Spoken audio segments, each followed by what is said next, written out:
আপুনি cheque bounce কেছত জিকিব নে হাৰিব মাত্ৰ 3টা ডেটে সিদ্ধান্ত কৰি দিয়ে।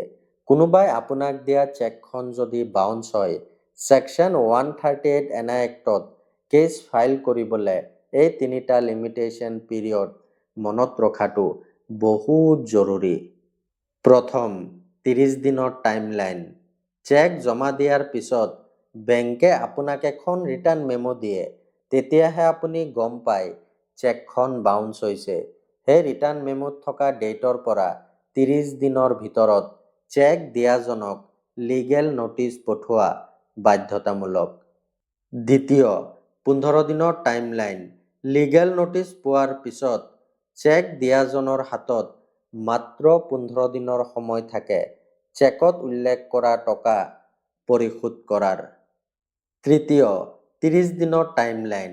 যদি লিগেল নটিচত নিৰ্ধাৰিত 15 দিনৰ ভিতৰত টকা পৰিশোধ নকৰে, তেতিয়া 30 দিনৰ ভিতৰত চেক বাউন্সৰ কেছ কোৰ্টত ফাইল কৰিব লাগিব। আটাইতকৈ গুৰুত্বপূৰ্ণ কথাটো হ'ল এইকেইটাৰ যিকোনো লিমিটেশ্যন পিৰিয়ড যদি পাৰ হৈ যায়, কোৰ্টে ছেকশ্যন 138 এনা এক্টৰ কেছ সেই গ্ৰাউণ্ডতে ডিছমিছ কৰি দিব পাৰে।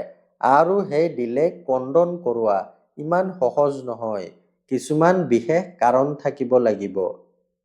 চেক বাউন্স কেছত ডেটৰ যি কেলকুলেশ্যন বহুত ক্ৰিটিকেল হয়। ভিডিঅ'টো খুবেই দৰকাৰী। শ্বেয়াৰ কৰক। আইনৰ বিষয়ে জানিবলৈ মোক ফ'ল' কৰিব। ধন্যবাদ।